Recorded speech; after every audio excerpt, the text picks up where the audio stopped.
ମାଂସ କାଟି ଛିଣ୍ଡେଇ ପକେଇଲା ମାଉସ କାଟି ଛିଣ୍ଡେଇ। Hello guys, welcome to my new blog. ଆଉ ମଉସା ଆସିଥିଲେ ବାଉଁଶ କାଟିବାକୁ। ଦେଖନ୍ତୁ ଭାଇ ଆମର ବାଉଁଶ କାଟୁଛନ୍ତି, ଦେଖିପାରୁଥିବେ।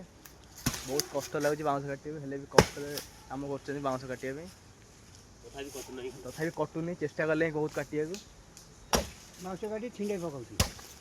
ଆଉ ମଉସା କହିଲେ କ'ଣ କହୁଥିଲେ? ମାଂସ କାଟି ଛିଣ୍ଡେଇ ପକେଇଲା। ବାଉଁଶ କାଟି ଛିଣ୍ଡେଇ। ଆଉ ଭାଇ ଆମର ବାଉଁଶ କାଟି ସାରିଲେଣି, ଦେଖନ୍ତୁ। ଏବେ ଆମେ ତାକୁ ଝିଙ୍କିବୁ। ମଉସା ଝିଙ୍କିବ କେବେ ନା ମୁଁ ଝିଙ୍କିବି? ହଉ ବାହାରିଯିବ ଆରାମସେ। ହେଇ ଦେଖନ୍ତୁ ବାଉଁଶଟା ଏମିତି ଝିଙ୍କା ହୁଏ। ମଉସା ଆମର ଏକୁଟିଆ ଲଢ଼ିଗଲେ। ମଉସା ଏକା ଲଢ଼ୁଛନ୍ତି ବାଉଁଶକୁ, ଆରେ କେନା ନାହିଁ।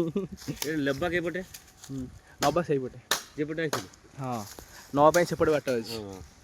ଦେନ୍ ଭାଇ ଆମର ପଚାରିଥିଲେ କେମିତି ନବା ଆମେ ବାଟ ବି ସେପଟେ ଅଛି, ମୁଁ ତାଙ୍କୁ ଦେଖେଇଦେବି ବାଟଟା ନବା ପାଇଁ। ଆଉ କେଉଁଟା କାଟିବା? ଏଇ ପରା ଦୁଇଟା କାଟିବା ଆଜ୍ଞା। ଏଇ ଦୁଇଟା କଟା ହବ। ହଉ କାଟିଲେ, ପୁଣି ଚାଲିଲା କାଟିବା ବାଉଁଶ। ଦେଖନ୍ତୁ ପୁରା କାଟୁଛନ୍ତି ଗୋଟାଏ ଚୋଟରେ ଶେଷ। 5ଟା 2ଟା 3ଟା ଚୋଟରେ ଶେଷ। ଭାଇ ପାଖରେ ବହୁତ ବଳ ଅଛି। ଲିଟରାଲି ଏଇଟା ଭଲ କିନା ଭାରି ଯାଇପାରେ।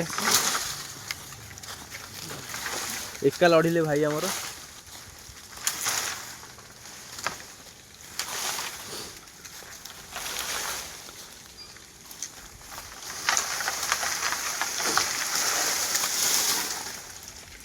ନା